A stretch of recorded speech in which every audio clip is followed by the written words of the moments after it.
It all began with a tweet. Of course it did.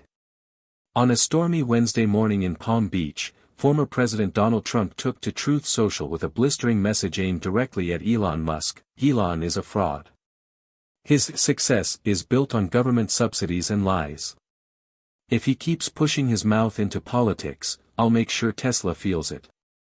Bigly. Within minutes, the financial world lit up like a live wire. Stocks trembled. CNBC cut into its regular programming. And on Twitter, where Musk still lingered despite owning a rival platform, memes exploded like fireworks on the 4th of July. But the real tremor was felt on Wall Street. Tesla's stock began to dip. At first it was mild, a few percentage points. Then came the sell-off. Brokers scrambled. Algorithms fired off automatic triggers. And by noon, Tesla had lost $56 billion in value. No one could tell if it was panic or politics. But the message was clear, Trump's words still carried weight. Inside Tesla HQ in Austin, Elon stared at a massive LED ticker board. His usually unreadable expression was now tight, calculated. His phone buzzed constantly, investors, friends, even government contacts. But he said nothing. Until 5 hours later. By late afternoon, Elon Musk finally broke his silence. He didn't go live. He didn't post a meme. He posted 3 words on X, his own platform, "Bring it on." Then, within minutes, a second post followed, more biting, "Real billionaires build things. Fake ones whine on social media and bankrupt casinos." The internet detonated. Within an hour, the hashtag Elon versus Trump was trending globally. News outlets scrambled to interpret Musk's tone. Was he going to sue? Pull political funding? Launch a PAC? Some even speculated he might run for president just to troll Trump. But behind the scenes, things were far more serious. Multiple anonymous sources from inside the SEC said pressure was mounting. There were whispers that Trump allies in certain committees were threatening to review Tesla's federal contracts and subsidies. One message reportedly said, "Let's see how much of a genius he is without Washington's help." That night, Tesla's board called an emergency video meeting. They were furious, not at Trump, but at Elon. "You just cost us billions," one director snapped. "You poked the bear," said another. "Elon, you need to de-escalate," someone else urged. "Make it go away." But Elon sat back in his chair, eyes half-lidded, and muttered one word, "No." The next morning, the headlines were relentless. Trump versus Musk showdown deepens, Tesla stock freefalls after Elon's defiance. Bring it on. Elon lights political firestorm, markets open to a bloodbath. Tesla stock dropped another 9%. Other tech companies tied to Elon, SpaceX contractors, Neuralink affiliates, even satellite firms, started seeing ripple effects. One analyst on Bloomberg said, "This isn't just a billionaire feud anymore.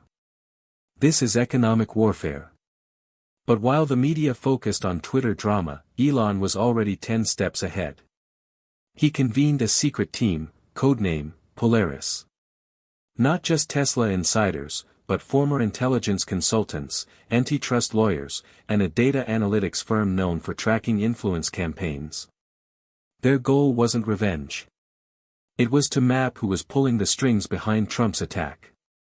Within 48 hours, Polaris uncovered something huge, a leaked memo, traced back to a donor-connected super PAC. It outlined a strategy titled, "Discredit Tech Royalty," listing targets including Musk, Tim Cook, and Jeff Bezos.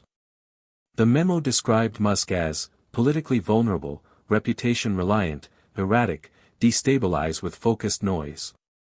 Elon read the memo twice. Then calmly sent a short encrypted message to Polaris, "Time to turn the mirror." That same night, while Trump basked in the chaos, something shifted. Tesla stock, after days of bleeding, suddenly stopped falling. Then it started rising. By Friday morning, the narrative began to twist. The media noticed first. CNBC's morning anchor leaned in, eyes wide, Tesla stock is rebounding, fast. It's up nearly 6% in pre-market trading. What just happened? What happened wasn't public. Not yet. But Polaris had been busy. They'd quietly pushed out a series of anonymous leaks to tech journalists and financial influencers, highlighting Trump's backdoor political maneuvers, PAC ties, and potential ethics violations. More importantly, they showcased just how many American jobs and future technologies depended on Musk's companies.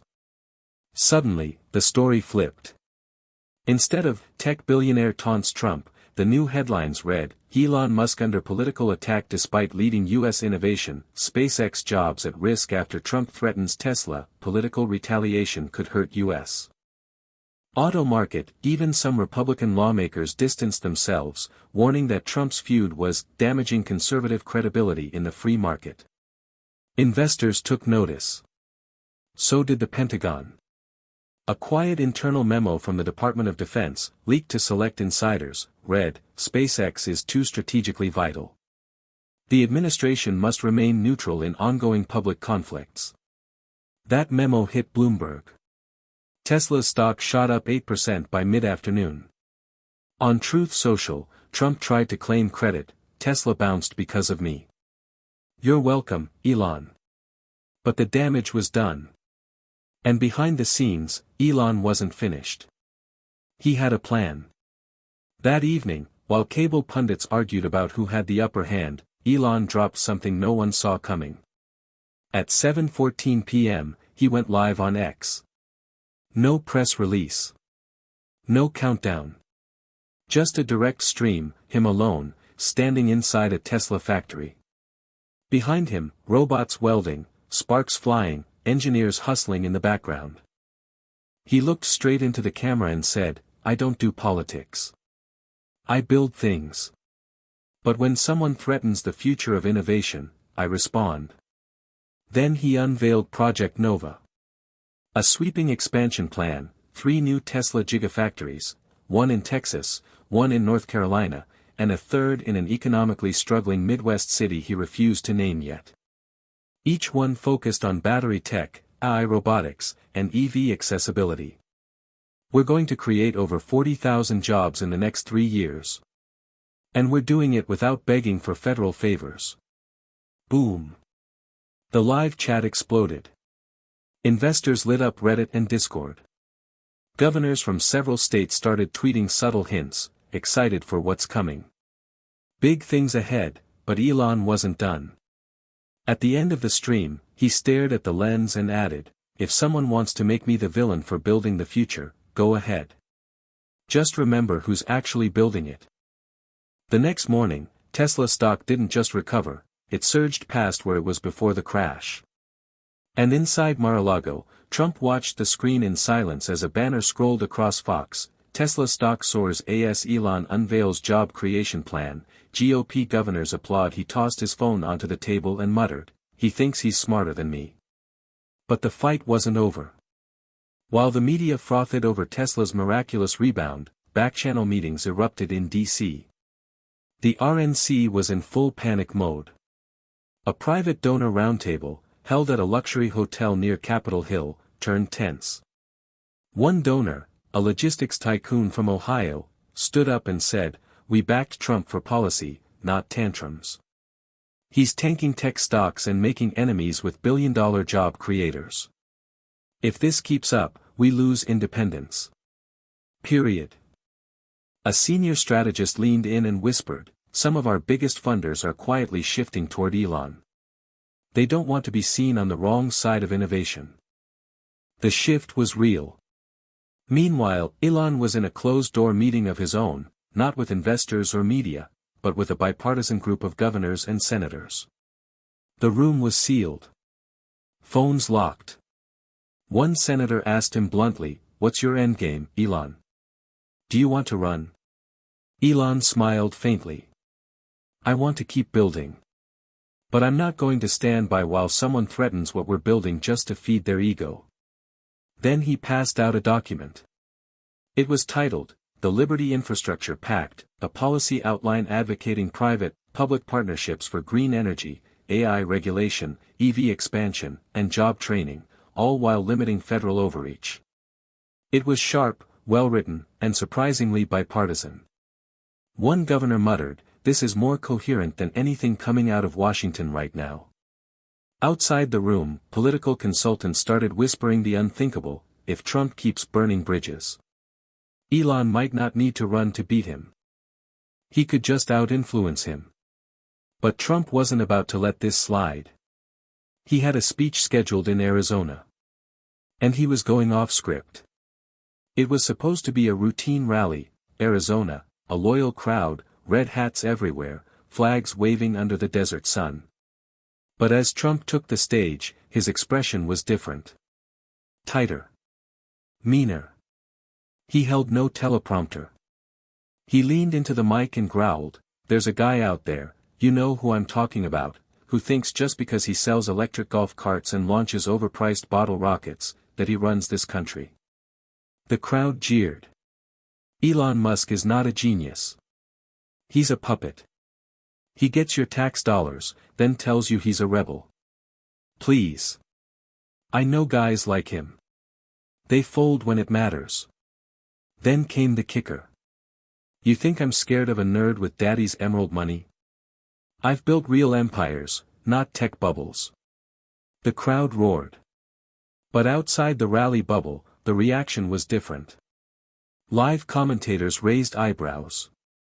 Conservative-leaning outlets like the Daily Wire and Newsmax hesitated. Even on Fox, one analyst said, "It's getting personal now. And risky. Alienating Musk could split the base. A lot of Trump supporters drive Teslas too."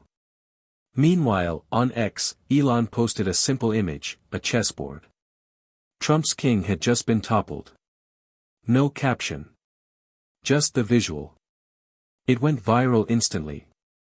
Back in Mar-a-Lago, Trump's aides began urging caution, telling him they were tracking drops in donor enthusiasm. Some were quietly defecting. Others were asking for distance from the attacks.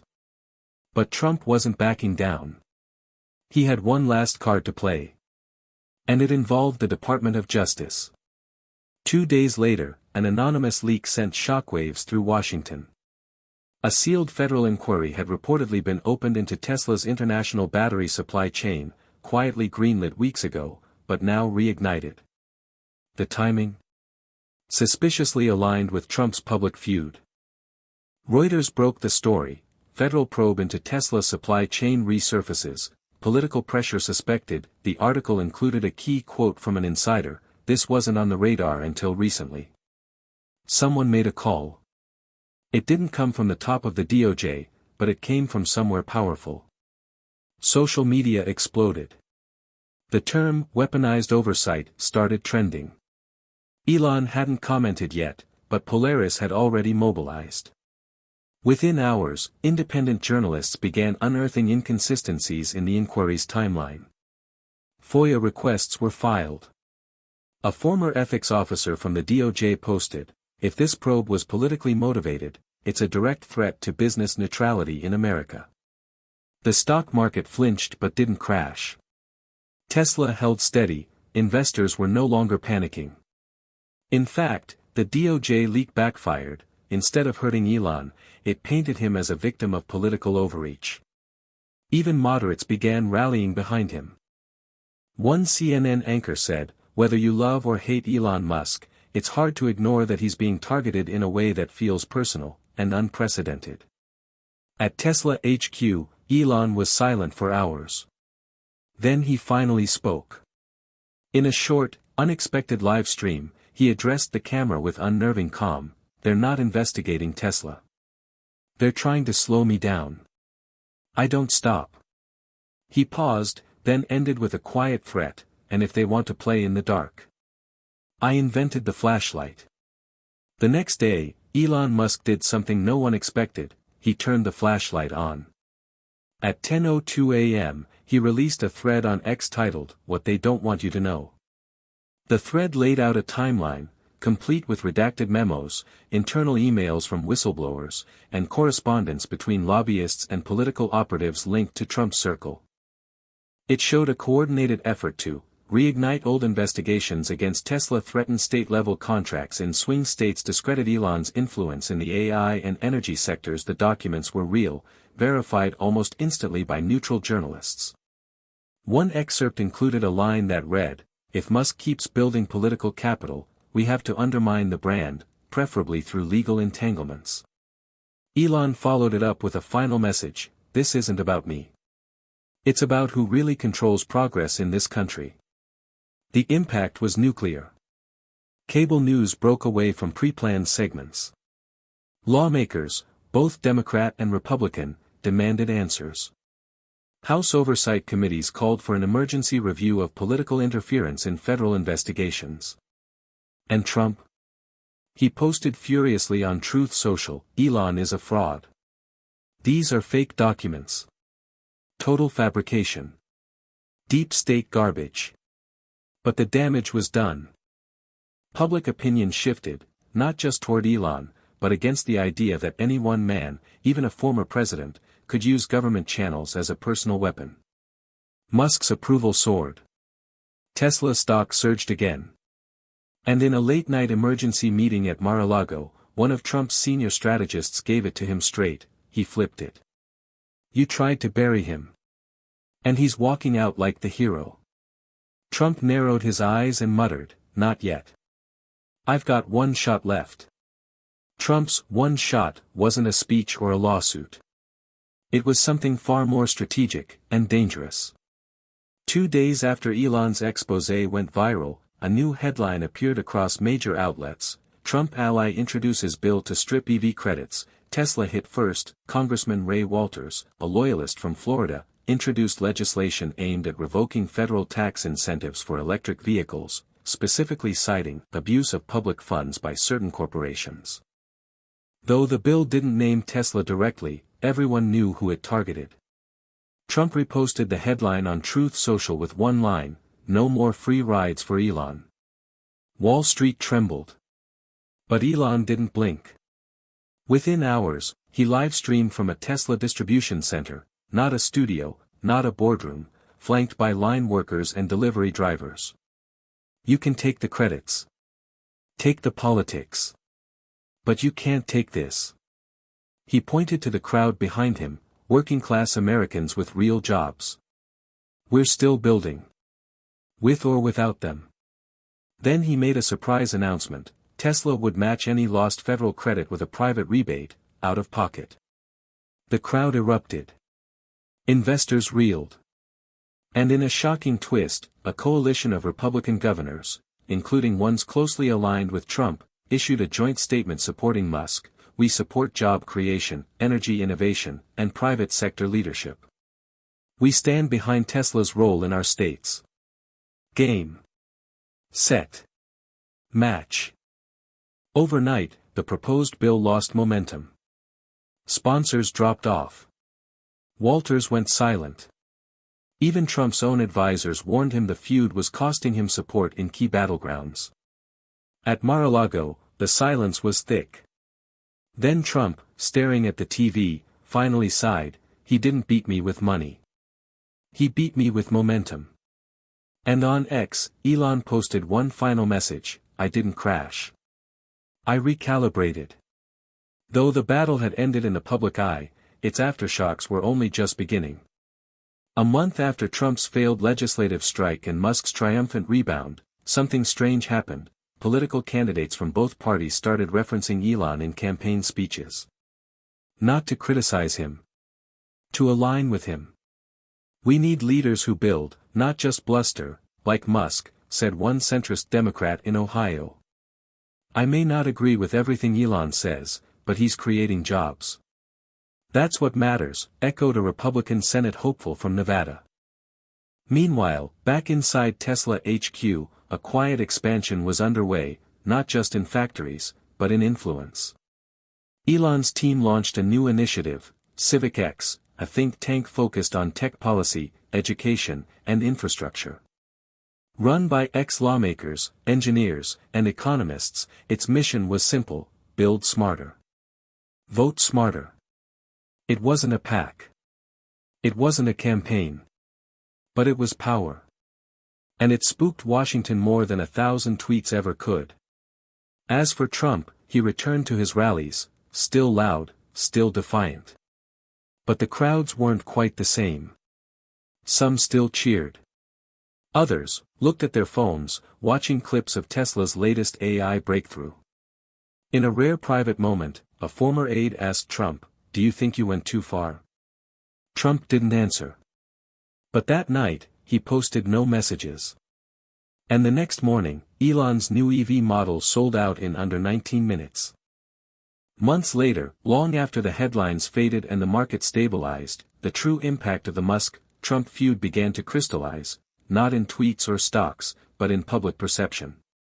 A national poll revealed something unexpected. Elon Musk ranked as one of the most trusted figures in America, second only to the Surgeon General. Not a politician. Not a pundit. A builder. Think tanks began studying what they called the innovation halo effect, a phenomenon where Elon's resilience during political attacks made him a symbol of nonpartisan leadership in a hyperdivided nation. College lectures referenced it. Business schools dissected it. Even late-night comedians stopped mocking, and started nodding. Meanwhile, Trump's campaign limped into the next phase, his narrative fractured. Loyalists remained, but the defection was real. For many voters, the Tesla saga had become a defining moment, not because Trump lost a fight, but because he picked the wrong one. At a graduation speech in Michigan, Elon closed with a few unexpected words, "I never wanted to be part of politics. But when progress is threatened by ego, silence isn't an option." The crowd gave a standing ovation. No political party banners. No slogans. Just applause. And somewhere in a quiet room in Palm Beach, Trump watched it on TV with the sound off. He changed the channel. But the echo remained.